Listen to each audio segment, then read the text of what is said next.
sejahtera untuk kita semua. Salam Pancasila. Teman-teman, bertemu kembali dengan Tadarus Pancasila atau TPS sesi keempat yang di bulan Ramadan ini masih mengkaji hubungan antara Islam dan Pancasila. Ya, hari ini kita akan setback ke diskursus hubungan antara Islam dan Pancasila yang sudah berkembang di awal-awal perumusan Pancasila. Jadi kalau minggu kemarin kita sudah mengkaji perdebatan antara Islam dan Pancasila yang terjadi di sidang konstituante tahun 58 ya, karena kita mengkaji buku dari Buya Ahmad Syafi'i Ma'arif. Maka hari ini kita setback untuk kembali ke masa sebelum sidang konstituante, yakni sidang perumusan Pancasila, baik di sidang pertama Badan Penyelidik Usaha-Usaha Kemerdekaan ya, lalu kemudian sidang Panitia 9 dari Piagam Jakarta ya, kemudian berujung pada sidang Panitia Persiapan Kemerdekaan Indonesia, dan kemudian bagaimana dampak dari perdebatan itu di dalam perumusan hubungan antara Islam dan Pancasila. Saya juga akan sharing tentang sebenarnya konsep ketuhanan di dalam Pancasila itu seperti apa, yang kemudian berdampak pada konsep Pancasila terkait dengan hubungan antara agama dan Pancasila. Jadi ada 3 hal ya yang akan kita kaji pada siang hari ini ya. Yang pertama adalah perdebatan antara Islam dan Pancasila di sidang BPUPK ya, sampai sidang Piagam Jakarta atau sidang Panitia 9 yang kemudian melahirkan Piagam Jakarta. Itu yang pertama. Lalu yang kedua, kita akan mengkaji sebentar ya konsep ketuhanan di dalam Pancasila itu sebenarnya seperti apa ya, sebagaimana yang pertama kali ditawarkan oleh Bung Karno di dalam pidato Pancasila 1 Juninya. Lalu yang ketiga, kita akan mengkaji konsep Pancasila terkait dengan hubungan antara agama dan negara ya. Karena memang Pancasila itu sebenarnya memiliki konsep tersendiri ya terkait dengan persoalan ini ya, karena selama ini kita hanya berbicara tentang hubungan Islam dan negara, misalnya hanya perspektif Islam saja ya, atau hanya perspektif misalnya negara modern yang menganut sekularisasi. Nah, tetapi Pancasila sendiri konsepnya seperti apa? Nah, itu yang akan kita kaji. Nah, untuk keperluan ini ada 2 buku yang akan menemani kita ya. Yang pertama adalah buku dari Kang Yudi Latif ya, ini buku pertama beliau tentang Pancasila, Negara Paripurna, Historisitas, Rasionalitas, dan Aktualitas Pancasila ya. Kang Yudi Latif adalah mantan Kepala Badan Pembinaan Ideologi Pancasila. Ini buku pertama beliau, terbit tahun 2011 ya. Tapi hari ini kita hanya akan mengkaji 1 bab ya, 1 bab dari sila pertama ya. Sila pertama ya, ini ketuhanan yang Maha Esa. Saya kemarin sudah janji satu saat kita akan mengkaji secara khusus buku ini secara menyeluruh ya, karena memang buku ini berisi tentang penjelasan-penjelasan ilmiah atau penjelasan-penjelasan konseptual tentang 5 sila. Lalu kemudian yang kedua, kita juga akan menggunakan buku dari Dr. Faisal Ismail ya, Ideologi Hegemoni dan Otoritas Agama, Wacana Ketegangan Kreatif Islam dan Pancasila.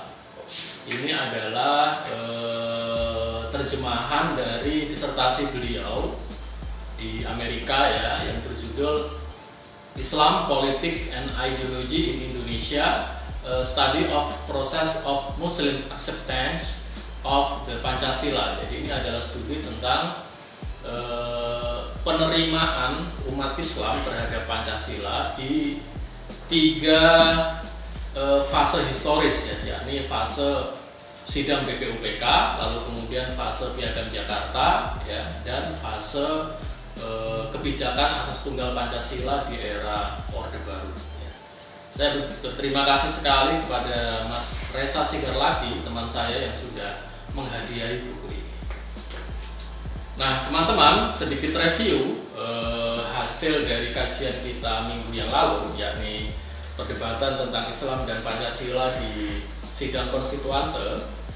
Kita menemukan beberapa kesimpulan yang penting ya, yang berangkat dari persoalan ini. Jadi di dalam sidang konstituante, perdebatan utama yang terjadi adalah apa sumber dari Pancasila. Apakah Pancasila ini adalah dasar negara yang bersumber dari wahyu, ataukah ia sebatas pemikiran manusia yang bersumber dari realitas masyarakat atau realitas bangsa Indonesia. Nah, pertanyaan ini lalu kemudian membelah sidang konstituante itu ke dalam dua kelompok ya. Yang pertama adalah kelompok pembela Islam sebagai dasar negara, lalu yang kedua kelompok pembela Pancasila. Nah, kelompok pembela dasar negara Islam itu berangkat dari satu penilaian bahwa Pancasila adalah dasar negara yang tidak berasal dari wahyu. Ia murni hasil olahan dari Bung Karno ya, lalu kemudian para pemikir nasionalis yang menggali nilai-nilai Pancasila dari bumi Indonesia. Gitu. Oleh karena itu, karena Pancasila adalah dasar negara yang tidak turun dari wahyu, maka dia harus diganti dengan Islam, karena Islam memiliki status normatif yang lebih tinggi. Dia turun dari wahyu atau dia menjadi bagian dari wahyu. Gitu. Nah, kalangan pembela Pancasila sebagai dasar negara punya argumentasi yang sebanding ya. Jadi misalnya kaum nasionalis punya pandangan bahwa memang Pancasila ini adalah dasar negara yang tidak turun dari wahyu, tetapi turun dari realitas kelahiran bangsa Indonesia. Tetapi hal itu juga menjadi sesuatu yang sangat penting sekali gitu. Karena kalau Islam hanya turun dari salah satu tradisi agama saja ya, Pancasila hanya turun dari salah satu tradisi agama saja, maka dia tidak bisa menjadi kalimatun sawa ya, tidak bisa menjadi kalimat bersama yang menyatukan berbagai kelompok termasuk kelompok-kelompok agama. Jadi dengan status Pancasila sebagai nilai-nilai yang lahir dari realitas bangsa Indonesia, itu menunjukkan bahwa nilai-nilai itulah yang mewakili realitas, kenyataan, dan kelompok-kelompok yang ada di bangsa Indonesia.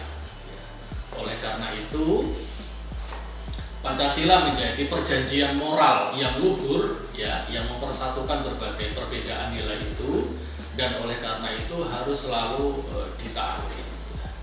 Lalu kemudian sang penulis yakni Buya Syafi'i Ma'arif memberikan pandangan yang menengahi perdebatan di antara dua kelompok itu dengan cara menjadikan sila pertama sebagai sumber bagi sila-sila lainnya. Sedangkan sila pertama ini kan adalah sila ketuhanan ya, yang bersifat religius, sehingga kemudian meskipun Pancasila bukan berasal dari wahyu, tetapi sila ketuhanannya yang merupakan nilai paling fundamental dari agama itu menjadi mahkota ya dari Pancasila yang membawahi, menaungi semua sila-sila di bawahnya. Jadi kalau saya bahasakan, meskipun Pancasila itu bukan dasar negara yang religius secara eksternal itu artinya ya dia turun dari wahyu ya, di luar dirinya, tetapi secara internal Pancasila adalah ideologi yang religius karena di dalamnya termuat nilai-nilai ketuhanan. Nah, memang sidang konstituante ini merupakan momen mempertanyakan kembali ya keabsahan Pancasila sebagai dasar negara. Karena memang pada sidang perumusan Pancasila di masa-masa BPUPK awal tercetus satu kesepakatan ya bahwa Undang-Undang Dasar dan otomatis pembukaannya ini adalah undang-undang yang bersifat sementara karena dirumuskan di masa darurat gitu, di masa-masa darurat. Nah, para pendiri bangsa pada saat itu sudah memiliki rencana untuk menyempurnakan konstitusi dan secara otomatis di dalamnya ada 5 kalimat dari Pancasila atau dasar negara itu dengan rumusan yang lebih solid gitu, dan itu dilakukan oleh sidang konstituante yang merupakan hasil dari pemilu 1955. Nah, tetapi ternyata sidang konstituante itu menjadi satu momen yang dekonstruktif ya, yang mempertanyakan ulang keabsahan Pancasila sebagai dasar negara. Lalu karena kelompok Islam ya, Islam sebagai dasar negara itu masing-masing kelompok ya, baik kelompok Islam maupun kelompok Pancasila itu tidak memenuhi quorum ya, sehingga tidak ada yang bisa menjadi pemenang di dalam sidang itu. Bung Karno dengan kekuatan politik lalu membubarkan sidang konstituante dan dengan secara politik lalu mengesahkan atau menetapkan Undang-Undang Dasar 45 sebagai Undang-Undang Dasar yang sudah final, Pancasila sebagai dasar negara yang sudah final. Nah, kondisi seperti ini memang juga terjadi di masa-masa perumusan awal dari Pancasila ya, tetapi dengan nuansa diskursif yang agak berbeda ya. Kalau di sidang konstituante ini terutama ya karena ada Partai Komunis Indonesia, ada PKI ya, yang mengembangkan pandangan sekuler ya atas dasar negara ya. Mereka ingin merevisi sila 1 ketuhanan yang menjadi kebebasan dan berkeyakinan.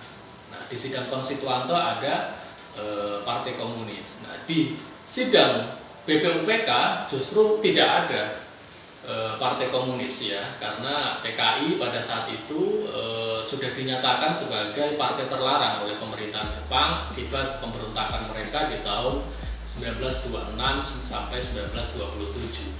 Nah, ini berdampak pada tidak adanya pandangan sekuler ya di sidang BPUPK tersebut. Ini yang menarik. Jadi, meskipun tetap ada 2 kelompok Islam dan kelompok kebangsaan ya, bukan kelompok Pancasila karena Pancasila belum lahir ya, yang memiliki pandangan yang berbeda-beda ya terkait dengan hubungan antara agama dan negara.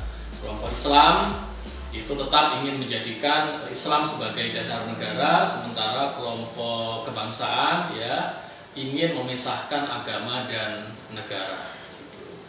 Nah, meskipun mereka berbeda-beda dalam konteks hubungan antara agama dan negara, tapi semua anggota sidang BPUPK itu satu kata tentang pentingnya nilai-nilai ketuhanan di dalam dasar negara dan praktek kenegaraan di Indonesia. Itu yang tidak ada di sidang konstituante karena keberadaan Partai Komunis Indonesia. Nah, di sidang BPUPK itu semua kelompok, baik kelompok Islam yang ingin menjadikan Islam sebagai dasar negara maupun kelompok kebangsaan yang ingin memisahkan agama dan negara, itu sama-sama menganggap ketuhanan sebagai nilai yang fundamental di dalam bernegara. Nah, ini yang menarik, dan ini menunjukkan bahwa nasionalisme di Indonesia itu memang pada awalnya secara historis, secara kultural itu bersifat religius. Ya, misalnya Kang Yudi Latif sudah menjelaskan hal ini dengan baik ya di dalam berbagai perdebatan para pendiri bangsa, sejak tahun 20-an ya. Jadi ada tiga diskursus penting di dalam hal ini ya. Yang pertama adalah perdebatan tentang nasionalisme dan agama. Ya. Ini misalnya dikembangkan oleh perdebatan yang dilakukan oleh Kiai Haji Agus Salim ya, dan Haji Agus Salim dan Bung Karno ya di tahun 28 ya. Jadi di tahun 28 Haji Agus Salim sudah menulis di majalah Fajar Asia ya nomor 170 tahun 1928 ya tentang kritik terhadap nasionalisme ala Eropa yang kelihatannya diadopsi oleh para penggerak nasionalisme di Indonesia. Dia menulis seperti ini. Atas nama tanah airnya masing-masing kita lihat bangsa Eropa merendahkan derajat segala bangsa luar Eropa. Ya, atas dasar perhubungan yang karena benda dunia dan rupa dunia, artinya atas dasar keduniawian gitu, tidaklah akan dapat ditumbuhkan sifat-sifat keutamaan yang perlu untuk mencapai kesempurnaan. Jadi kalau hanya berdasar pada alasan-alasan yang duniawi, maka kita tidak akan mencapai kesempurnaan. Atas dasar keduniaan yang bersifat benda, ya, yang sampai menyabilkan nyawa. Sebab benda dan rupa dunia habis gunanya apabila nyawa sudah tidak ada. Maka sebagai dalam tiap-tiap hal yang mengenai dunia kita, demikian juga dalam cinta tanah air, kita mesti menunjukkan cita-cita yang lebih tinggi daripada segala benda dan rupa dunia, yaitu kepada hak keadilan dan keutamaan yang batasnya dan ukurannya telah ditentukan oleh Allah Subhanahu wa Ta'ala. Jadi Haji Agus Salim ini mengkritik gitu ya penggunaan argumen yang bersifat duniawi untuk membangun sebuah bangsa ya, dan beliau menawarkan landasan-landasan yang bersifat religius sehingga kemudian kebangsaan kita itu melampaui keduniawian yang bersifat sementara. Jadi nasionalisme yang sekuler itu ya, kata beliau, tidak akan mampu mengantarkan kita kepada kesempurnaan ya. Dan hanya nasionalisme yang didasarkan pada hak keadilan dan keutamaan yang batas dan ukurannya telah ditentukan oleh Allah, itu yang akan mencapai menghantarkan bangsa Indonesia ke kesempurnaan hidup gitu. Nah, Bung Karno lalu menulis di Suluk Indonesia ya, di Surat Kabar Suluk Indonesia pada tanggal 12 Agustus 1928 ya, di tahun yang sama ya, menanggapi kritik dari Haji Agus Salim itu dengan mengatakan, nasionalisme kita ialah nasionalisme ketimuran dan sekali-kali bukanlah nasionalisme kebaratan yang menurut perkataan si Ergas ya, ini dia mengutip seorang tokoh ya, adalah suatu nasionalisme yang menyerang-nyerang, suatu nasionalisme yang mengejar keperluannya sendiri, suatu nasionalisme perdagangan yang untung atau rugi. Jadi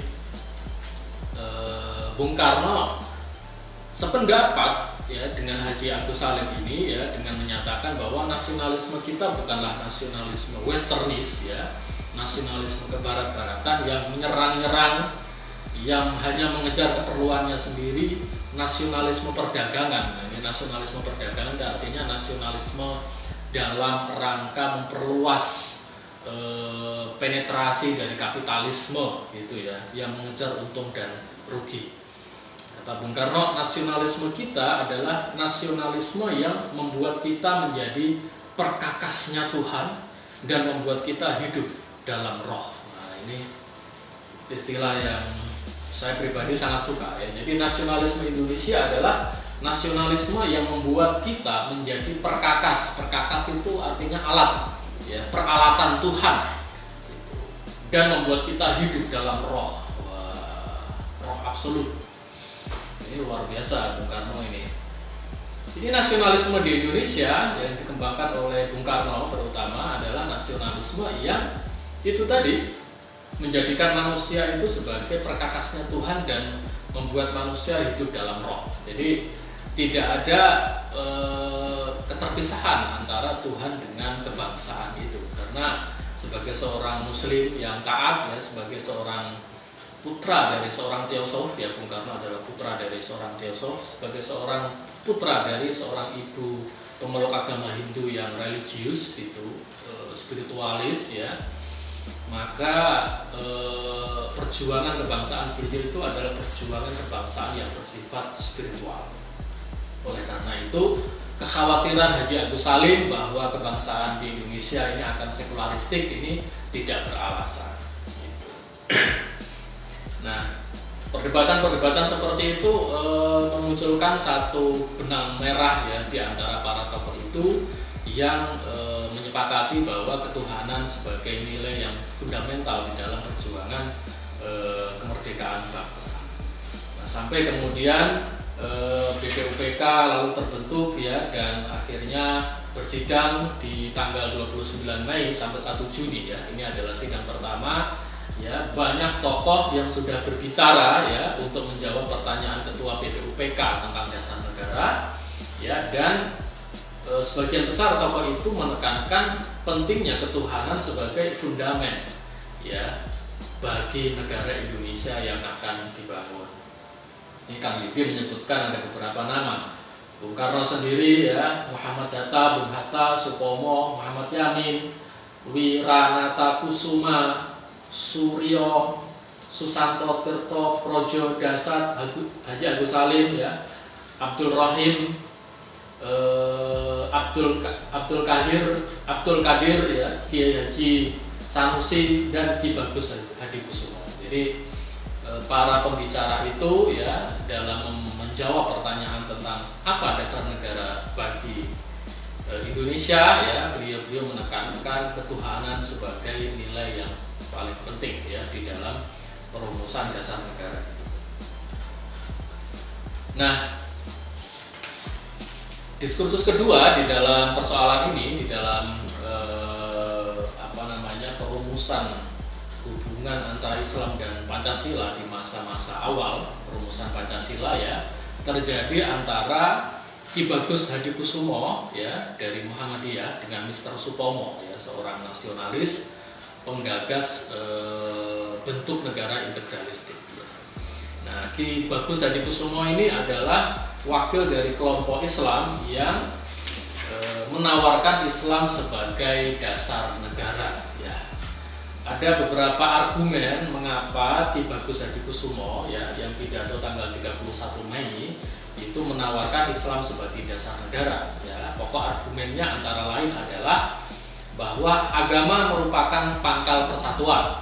Lalu Islam membangun pemerintahan yang adil dan menegakkan keadilan berdasar kerakyatan dan musyawarah serta kebebasan memeluk agama.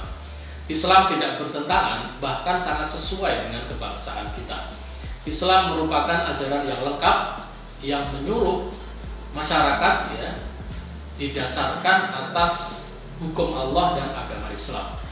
Dan selama periode kolonial, kata Ki Bagus Hadikusumo, kaum imperialis senantiasa berusaha melenyapkan agama Islam dan hukum Islam. Ya. Ini di sini Pak Faisal Ismail ini menyitir atau mengutip pidato dari Ki Bagus Hadikusumo itu, ya. Karena ini adalah tadarusan, maka saya bacakan ayat-ayatnya ya.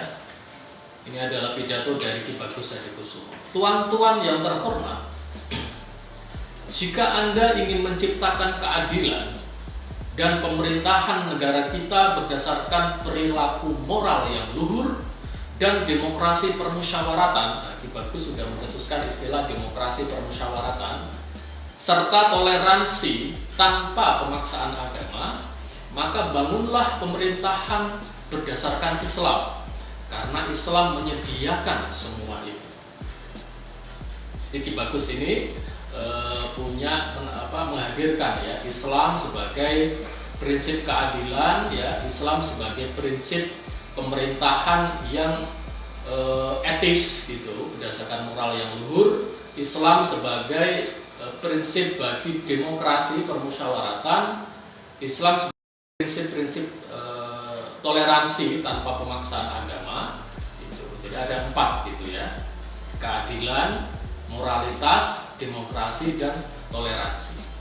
Ini menarik ini. Jadi meskipun Ki Bagus menawarkan Islam sebagai dasar negara ya, tetapi Islam yang ditawarkannya adalah Islam yang demokratik, Islam yang toleran, Islam berkeadilan ya, dan Islam yang menjunjung tinggi moralitas. Ya.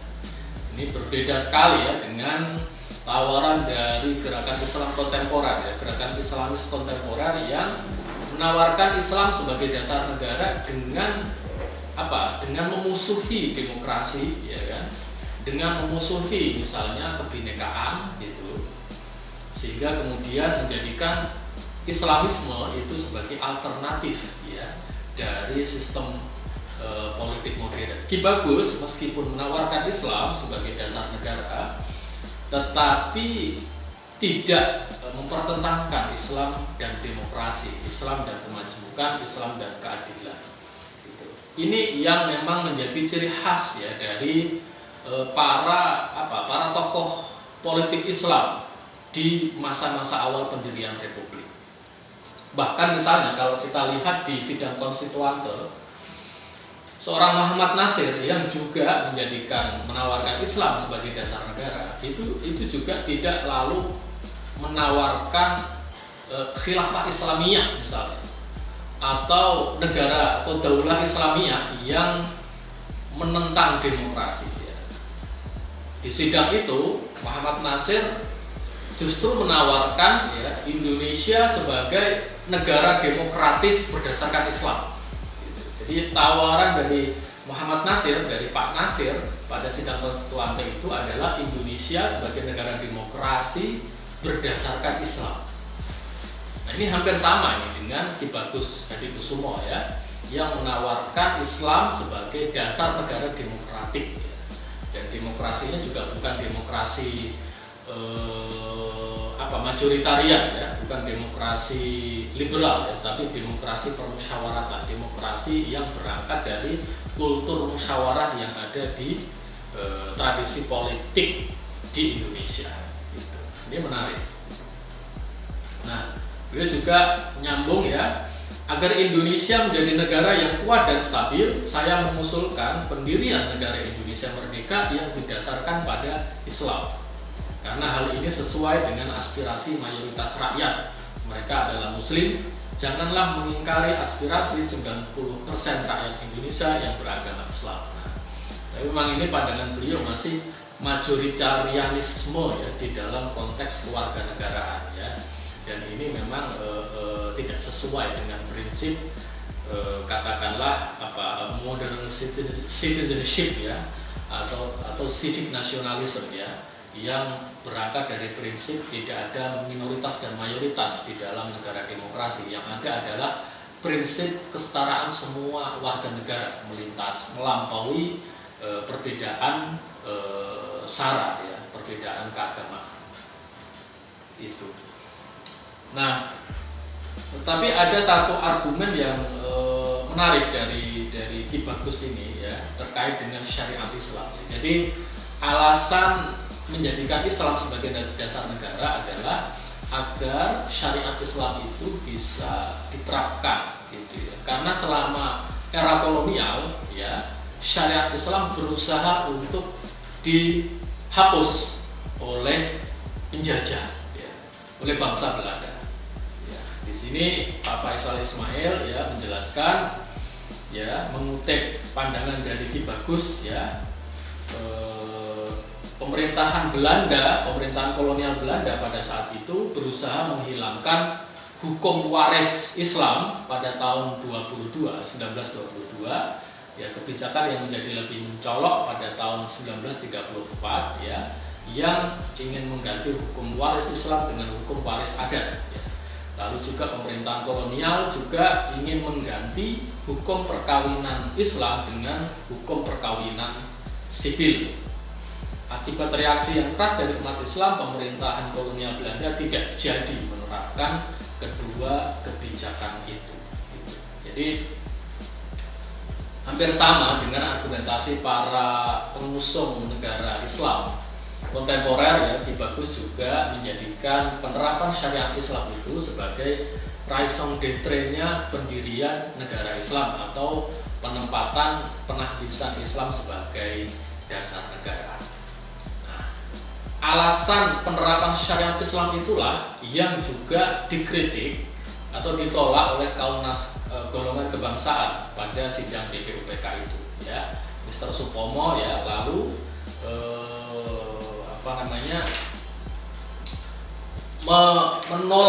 menolak cita-cita penerapan syariat Islam itu karena bagi Mr. Supomo ya konteks kehidupan modern itu sudah tidak lagi bisa diatur berdasarkan hukum syariat yang menurut dia merupakan produk hukum yang lahir di abad pertengahan Islam.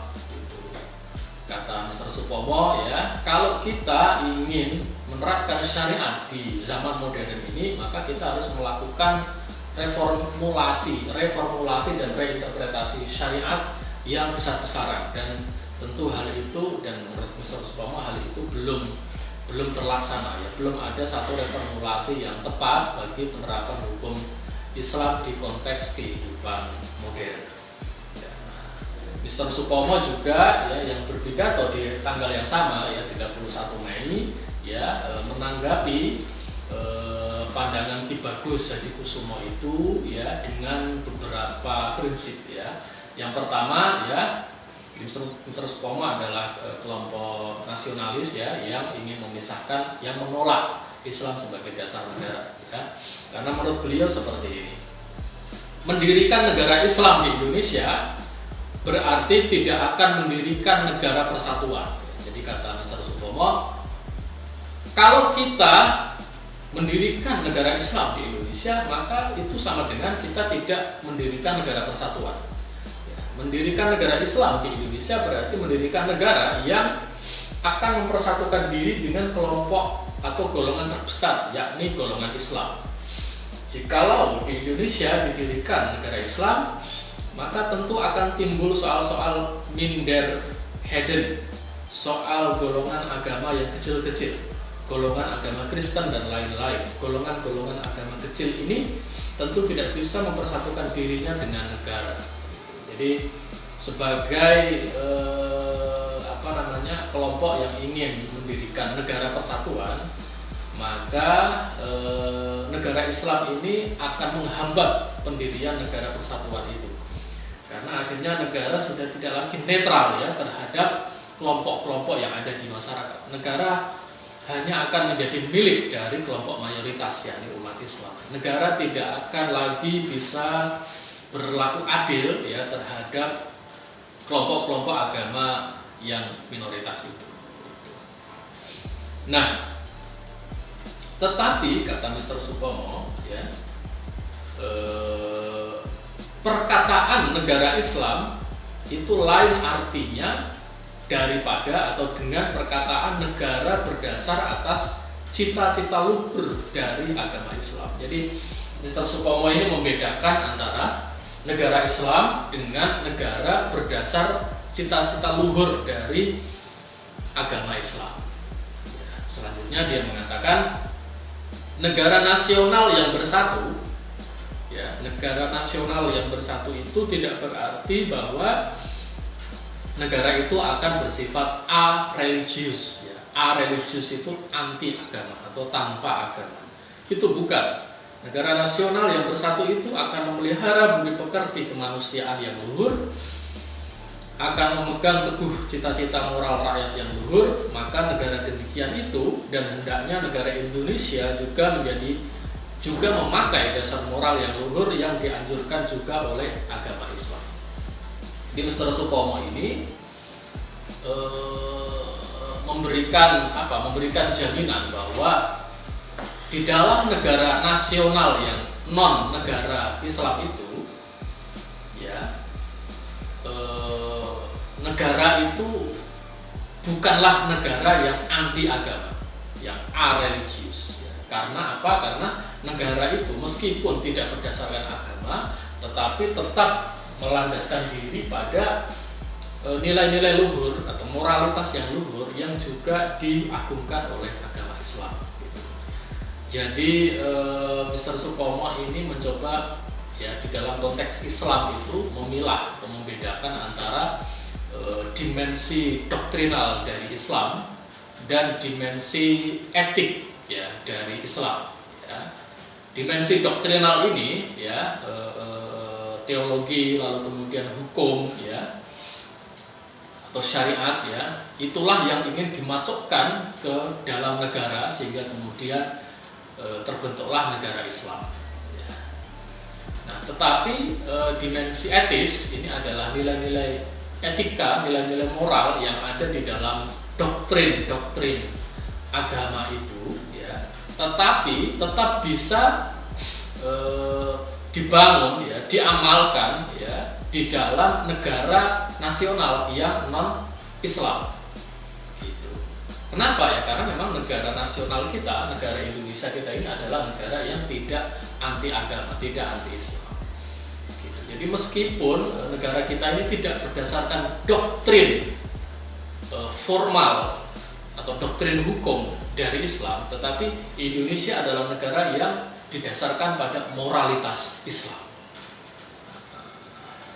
Itu yang kemudian membuat Indonesia ini bukan negara sekuler meskipun juga bukan negara Islam.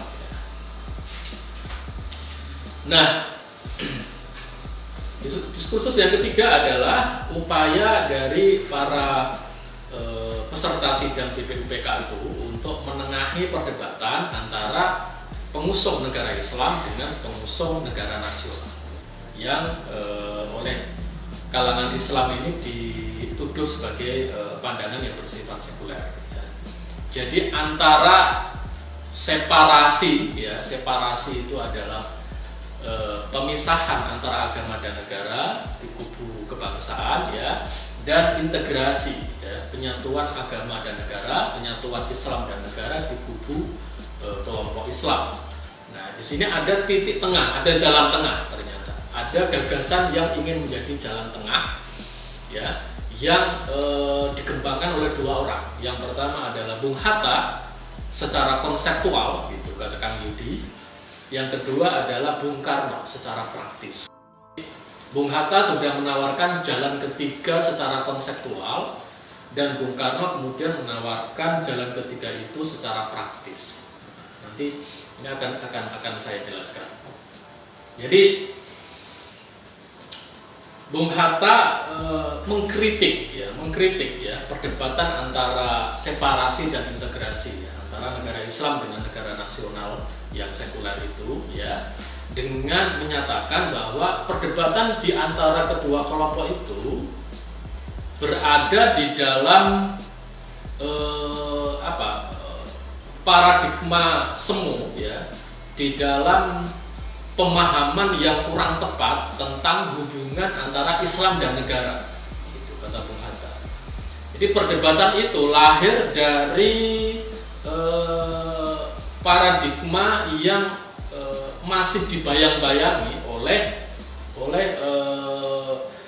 persoalan hubungan antara gereja dengan negara, gitu. Jadi yang dimaksud dengan negara Islam atau hubungan antara agama dan negara, ini kata Bung Hatta masih dibayang-bayangi oleh praktek historis ya di Eropa, di mana gereja pada saat itu mengalami benturan ya dengan negara modern. Gitu. Ini yang menjadi ini yang menjadi persoalan. Gitu. Saya bacakan ya. Jadi kata Bung Hatta, pandangan ini salah karena hubungan Kerk and Staat ya, Kerk itu gereja, Staat adalah negara ya, berlainan dengan perhubungan Islam dan negara. Kerk juga Staat pada asalnya mempunyai organisasi dari atas ke bawah yang menguasai hidup orang banyak. Jadi baik gereja maupun negara itu sama-sama merupakan organisasi yang menguasai masyarakat dari atas ke bawah sampai ke bawah. Kalau ada pertentangan antara Staat sebagai negara ya negara sebagai negara dengan stat sebagai care, negara sebagai gereja, yang kedua-duanya mau berkuasa atas umat yang sama. Jadi dua-duanya dalam tanda petik memperebutkan warga atau umat yang sama. Itu tidak mengherankan. Tetapi antara Islam dan negara tidak ada pertentangan. Oleh karena Islam adalah agama pimpinan jiwa dan bukan negara. Paling jauh boleh dikatakan dengan ucapan yang agak paradoksal, Islam adalah masyarakat. Ia hidup atau mempunyai lingkungannya dalam masyarakat, tetapi ia tidak mempunyai organisasi seperti gereja. Sebab itu ia bukan stat. Jadi perdebatan tadi itu ya antara kaum Islam dengan kaum kebangsaan itu berangkat dari penyamaan hubungan antara Islam dan negara dengan gereja dan negara gitu.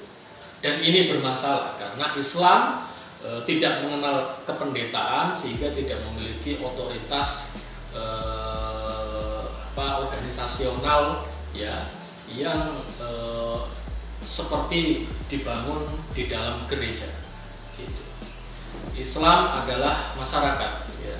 Ranah Islam tidak di dalam negara, tetapi di dalam masyarakat. Sehingga kemudian antara otoritas Islam dengan otoritas negara itu tidak mengalami benturan. Gitu. Ini memang pemikiran Bung Hatta ini pemikiran yang maju ya di zaman itu gitu. Karena memang sampai sejauh itu para kelompok bagian dari kelompok Islam itu masih memahami Islam sebagai agama dan juga negara ya, din wat daulah gitu. Tapi menurut Bung Hatta yang juga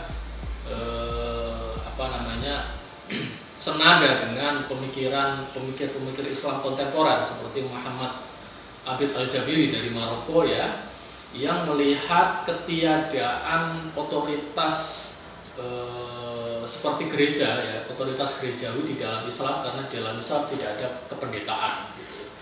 Otoritas syariat ini tidak bersifat institusional ya, tidak terlembaga di dalam sebuah lembaga yang supra politik gitu, yang menguasai masyarakat atau umat Islam ya. Otoritas syariat itu ada di dalam ulama ya, dan ulama itu berada di wilayah publik, tidak berada di wilayah negara. Ini kalau menurut teori Sunni ya. Kalau menurut Syiah memang kalau Syiah menyatukan antara ulama dan negara ya, sehingga kemudian memunculkan wilayatul faqih ya. Seorang faqih itu seorang yang ahli agama itu menjadi otoritas tertinggi ya di atas eksekutif, legislatif dan yudikatif. Tetapi kalau dalam konstruk negara Sunni ya, teori politik Islam Sunni, maka ulama yang merupakan otoritas dari syariat itu berada di wilayah publik, sementara khalifah atau sultan itu berada di wilayah kenegaraan. Dan wilayah publik ini bukan wilayah yang menentukan ya. Oleh karena itu misalnya Majelis Ulama Indonesia itu hanya bisa mengeluarkan fatwa ya. Fatwa adalah anjuran ya, yang secara syar'i itu tidak bisa mengikat ya, karena akan ada perbedaan pandangan hukum dari katakanlah mazhab atau pendekatan hukum Islam yang lain gitu. Oleh karena itu Islam tidak bisa menjadi negara karena otoritas syariat itu katakanlah kalau menurut Bung Hatta atau menurut Muhammad Abid Al-Jabiri itu tidak bersifat supra struktur politik ya, dalam hal ini negara gitu. Nah, kata Bung Hatta ya, kita memang tidak akan mendirikan negara dengan dasar perpisahan antara agama dan negara ya. Jadi meskipun Bung Hatta tadi sama ya dengan kelompok kebangsaan ya, tidak ingin menjadikan Islam sebagai dasar negara, tapi menurut beliau kita juga tidak akan mendirikan sebuah negara yang memisahkan agama dari negara ya. Yang kita dirikan adalah negara modern ya di atas dasar perpisahan antara urusan agama dengan urusan negara. Ya, kalau urusan agama juga dipegang oleh negara, maka agama menjadi perkakas negara dan dengan itu hilang sifatnya yang murni. Jadi kalau di dalam teori sosiologi ya Bung Hatta ini ya tidak menganut prinsip separasi maupun integrasi, tetapi menganut prinsip diferensiasi. Jadi Kang Yudi di sini juga menyebut konsep diferensiasi. Ya. Tidak menganut pemisahan dan penyatuan, tetapi menganut prinsip pembedaan. Gitu. Nah, Indonesia itu adalah negara yang tidak memisahkan agama dan negara, ya, meskipun juga tidak menyatukan agama dan negara, tetapi melakukan pembedaan. Nah, ini perlu difahami dengan agak subtil ini ya.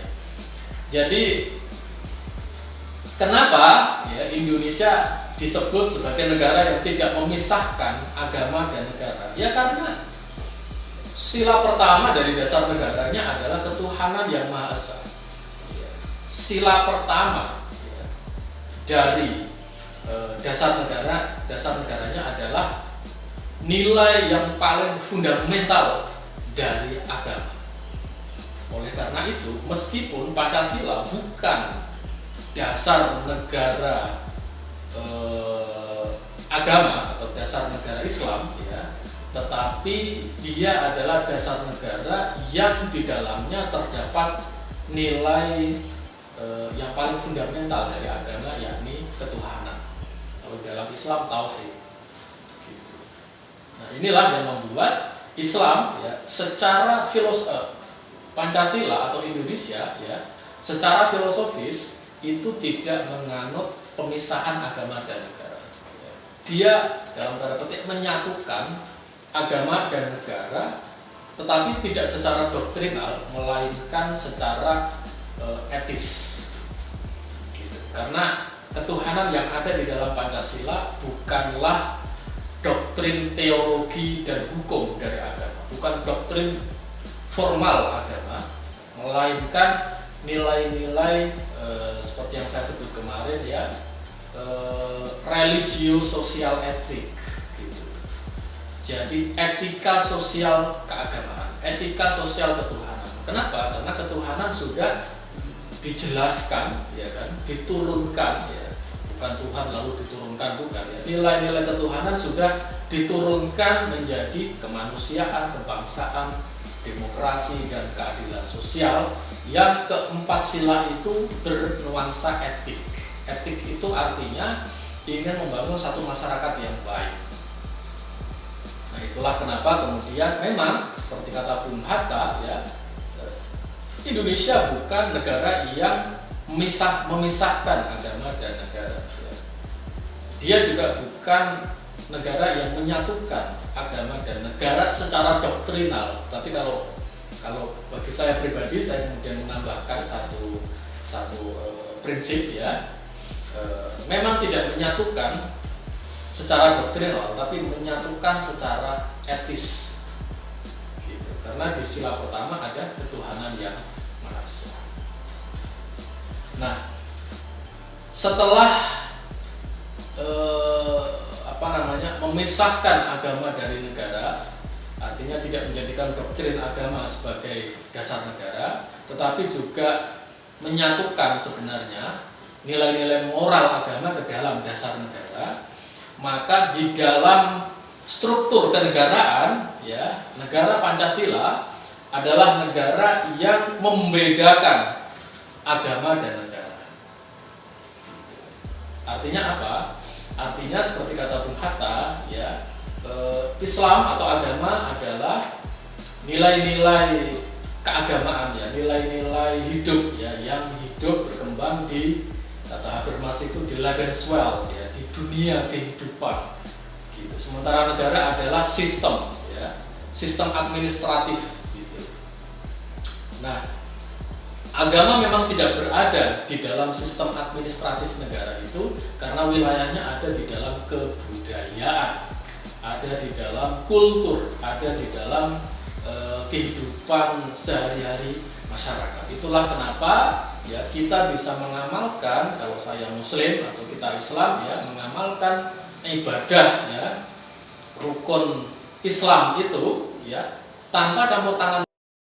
Kita tidak perlu menunggu undang-undang sholat wajib ya kan, undang-undang puasa Ramadan ya. Kita tidak perlu menunggu instruksi dari Kementerian Agama misalnya ya untuk mewajibkan kita gitu, atau kita tidak perlu dikontrol oleh polisi syariah ya yang mengontrol apakah kita ini apakah hari ini kita puasa atau tidak gitu. Kita tidak memerlukan itu karena hubungan religius itu adalah hubungan antara manusia dengan Tuhan. Nah, tetapi di dalam hubungan yang diferensial itu ya, pembedaan ya. Jadi agama tetap ada, negara tetap ada ya. Kata Kang Yudi ya, negara Pancasila ini lalu mengembangkan pola hubungan yang Kang Yudi di sini menyebut seorang ahli politik kontemporer ya, Alfred Stefan ya, sebagai prinsip toleransi kembar ya antara agama dan negara. Gitu. Jadi di dalam konteks Pancasila, di dalam kerangka Pancasila ini ya, agama dan negara itu mengembangkan hubungan toleransi kembar ya, saling toleran gitu. Agama menoleransi negara, negara menoleransi agama. Ini perlu dijelaskan dengan beberapa hal. Yang pertama adalah apa yang dimaksud dengan toleransi kembar itu. Yang pertama, agama menoleransi negara. Jadi agama sebagai agama itu menoleransi ya, menghormati negara sebagai institusi politik modern yang berbeda dengan agama. Ya. Agama menoleransi, menghormati negara, dan oleh karena itu menjaga jarak ya. Kalau kita hormatkan, kita menjaga jarak ya, dengan tidak melakukan intervensi dan penguasaan atas negara itu. Jadi agama menoleransi negara dengan tidak melakukan agamaisasi atau melakukan islamisasi, melakukan penguasaan negara, sehingga kemudian negara menjadi negara agama, negara menjadi negara Islam ya. Islam atau agama di Indonesia tidak melakukan intervensi, penetrasi, dan kolonisasi itu, karena agama menoleransi negara sebagai institusi modern yang bertugas untuk melakukan pengaturan kehidupan sosial politik ya, di masyarakat yang majemuk. Itu di satu sisi. Nah, tetapi meskipun menjaga jarak ya, agama tetap mendukung negara dengan memperkuat praktek-praktek bernegara ya, agar sesuai dengan moralitas agama. Jadi agama memberikan nilai-nilai moralnya untuk memperkuat praktek politik sehingga menjadi praktek politik yang bermoral. Tentu ya, moralitas dari politik modern tidak hanya berasal dari agama. Ya kan, moralitas politik modern itu berasal dari nilai-nilai politik modern, misalnya respublika atau kebaikan bersama, lalu nilai-nilai demokrasi ya, kesetaraan, kemudian kebebasan ya, kerakyatan ya, itu adalah nilai-nilai moralitas politik modern yang tidak berasal dari agama. Tetapi agama juga memiliki nilai-nilai moralitas politik itu. Karena misalnya Gus Dur ya, seorang Kiai Abdurrahman Wahid menyatakan bahwa Islam itu memiliki well unshown, memiliki pandangan dunia yang dibangun berdasarkan 3 nilai. Yang pertama adalah syura atau demokrasi, yang kedua al-adalah atau keadilan, yang ketiga al-musawah, persamaan. Nah, ya kan, demokrasi, keadilan, dan persamaannya adalah nilai-nilai moralitas politik modern yang juga ternyata ada di dalam Islam. Nah, Islam setelah tidak mengkolonisasi, menguasai negara, dia menyumbangkan nilai-nilai moralitasnya itu untuk memperkuat praktek kenegaraan agar beradab, agar bermoral. Dan ini dilakukan misalnya secara praktis, prakteknya itu dilakukan oleh ormas-ormas Islam, ya kan, moderat, tapi ya catatannya ormas-ormas Islam moderat yang kemudian oleh Robert Hefner itu disebut sebagai civic Islam, ya kan, gerakan Islam yang mengembangkan politik kewargaan modern. Di NU Muhammadiyah ya sebagai organisasi Islam terbesar ya itu tidak menjadi negara, ya kan, meskipun orang-orangnya menjadi menteri ya kan, menteri agama, menteri pendidikan ya. Nah, tetapi NU dan Muhammadiyah sendiri itu berada di luar negara, berada di masyarakat ya. Hal itu mencerminkan posisi Islam yang ada di dalam masyarakat. Di masyarakat tapi memperkuat kultur dari negara ya, kultur politik, kultur demokrasi. Itu yang terjadi di Indonesia berdasarkan konsep Pancasila. Nah, itu dari sisi agama menoleransi negara. Nah, dari sisi negara juga sama ya, negara menoleransi agama itu dengan cara yang sama ya, tidak mengintervensi hak-hak dan praktek beragama. Negara kita kan tidak melakukan intervensi seperti yang saya jelaskan tadi itu, ya kan, tidak memaksa kita untuk pindah agama, tidak memaksa kita untuk beribadah, ya kan. Yang dilakukan adalah mendukung itu atau memfasilitasi kehidupan beragama. Jadi setelah atau pada saat negara toleran atau menjaga jarak dari negara, dari agama ya, pada saat bersamaan pula negara mendukung kehidupan beragama dengan cara memfasilitasi, ya kan. Kementerian Agama lalu didirikan untuk memfasilitasi ya, bukan menguasai atau menentukan atau mendeterminasi praktek-praktek keagamaan. Tugas Kementerian Agama ya, dan fungsi dari berbagai legislasi hukum Islam yang ada di Indonesia, tugas perannya adalah fasilitasi, ya kan, dalam rangka dukungan atas praktek beragama itu. Makanya undang-undang waris, undang-undang wakaf, undang-undang haji, undang-undang zakat, ya kan, itu menjadi bagian dari support ya negara Pancasila atas praktek beragama, bukan bagian dari proses Islamisasi masyarakat. Nah, ini yang berbeda ketika misalnya Indonesia berdasarkan syariat Islam. Syariat Islam itu di dalam konteks negara Islam tidak hanya bersifat fasilitasi tapi juga determinasi, karena di situ ada undang-undang atau hukum pidana dan juga konstitusi atau dustur ya, berdasarkan doktrin formal keislaman gitu. Nah, jadi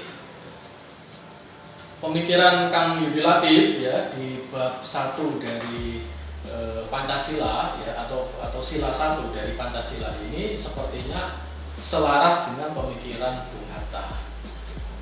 Nah, Bung Hatta juga kemarin kita singgung di dalam sidang konstituante ya, atau di pemikiran beliau pasca kemerdekaan ya.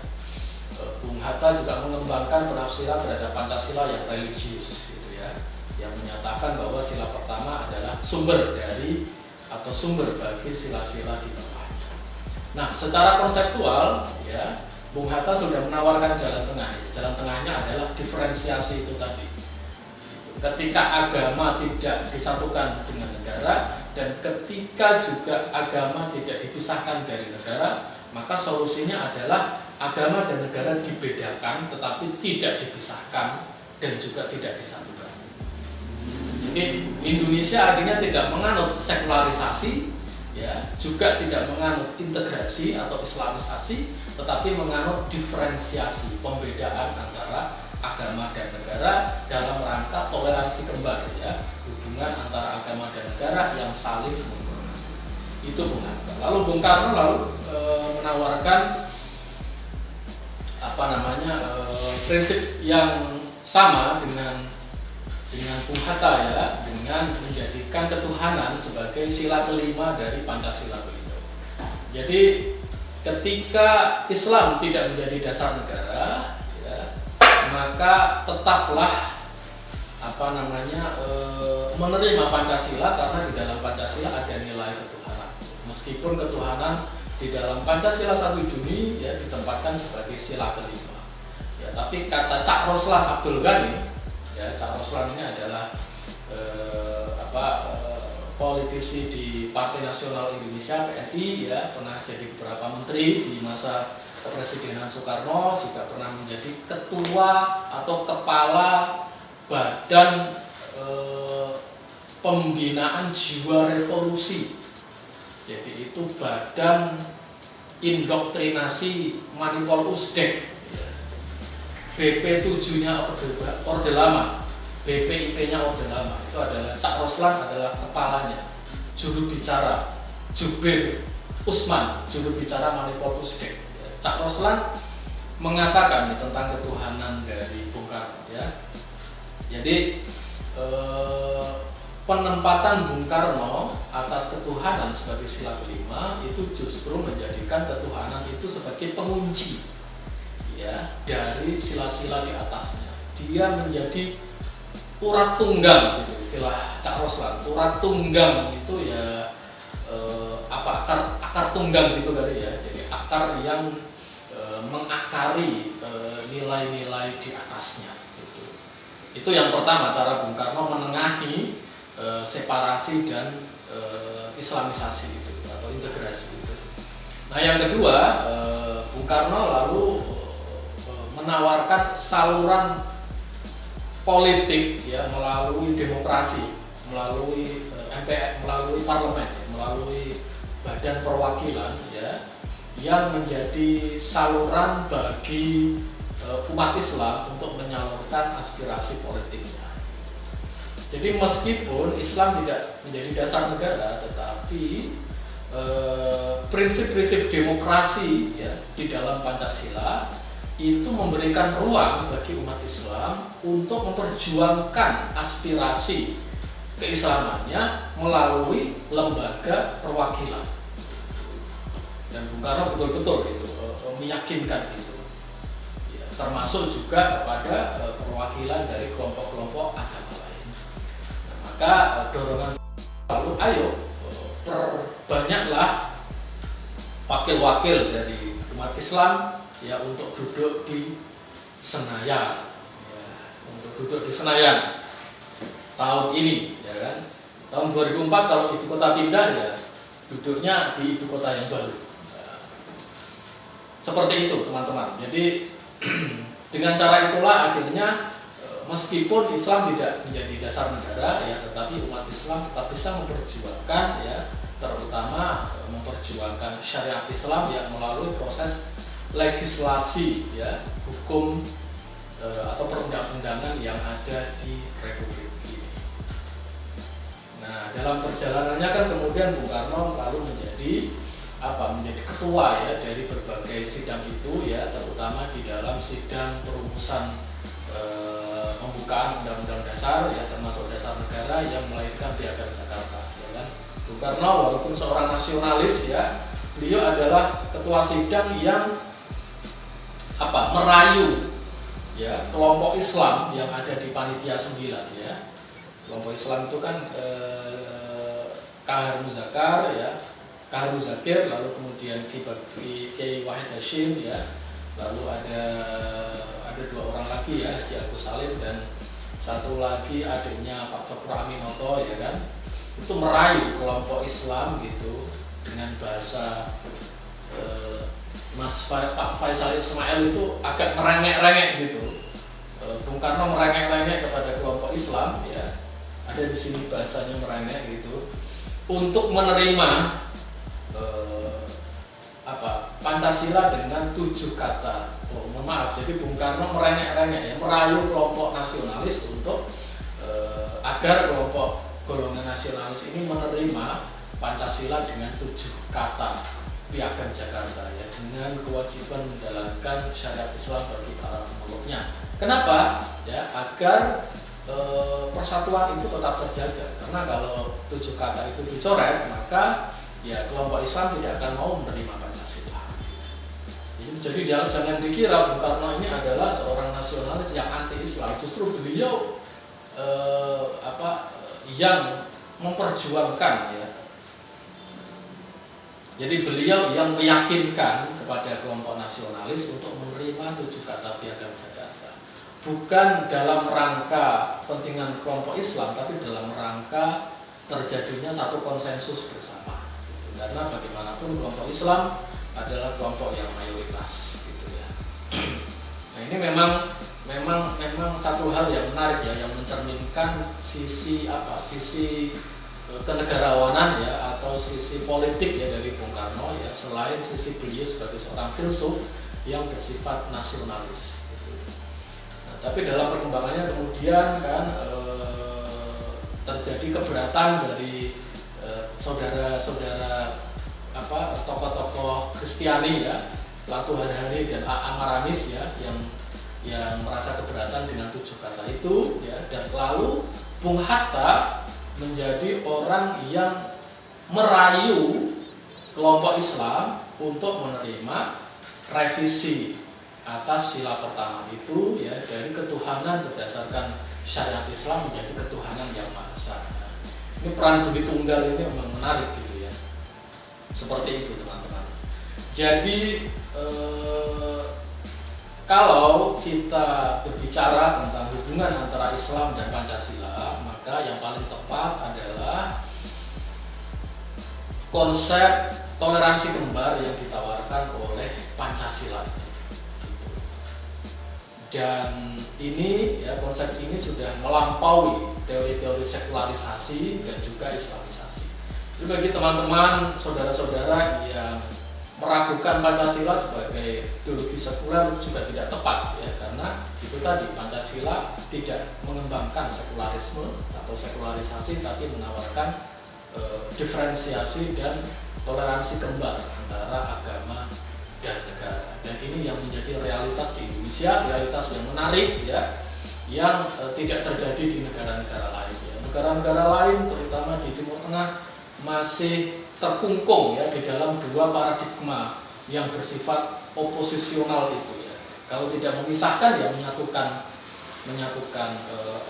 agama dan negara. Nah, Indonesia itu punya prinsip tidak memisahkan agama tetapi membedakannya dalam pola hubungan yang saling menghormati.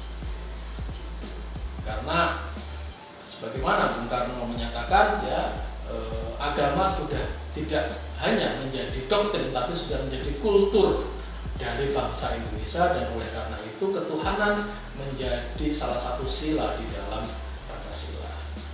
Dan dari studi ini juga kita memiliki satu informasi yang penting, bahwa para pendiri bangsa, para perumus Pancasila itu tidak ada yang sekuler. Sekuler dalam artian filosofis. Sekulernya mungkin dalam artian dalam artian politik ya. Mereka kaum nasionalis ini sekuler dalam artian ingin memisahkan agama dan negara, tapi tidak sekuler dalam artian filosofis, dalam arti memisahkan Tuhan dari negara ya. Meskipun para pendiri bangsa sebagian adalah kelompok nasionalis ya, tetapi baik yang nasionalis maupun yang Islamis sama-sama sepakat bahwa Tuhan atau ketuhanan menjadi nilai yang fundamental di dalam dasar negara dan praktek kenegaraan. Inilah yang menjadi hal yang membuat kita patut bersyukur ya, sehingga kemudian negara kita ini menjadi negara yang tetap kita amalkan ya, berdasarkan ketaatan kita kepada Tuhan Yang Maha Esa, kepada Allah Subhanahu wa Ta'ala. Saya kira itu teman-teman, tadarus Pancasila sesi 4 ya. kita akan kembali ya minggu depan dengan tema-tema yang tetap menarik ya, karena Tadarus Pancasila ini mengembangkan Pancasila sebagai pemikiran ya, bukan hanya Pancasila sebagai doktrin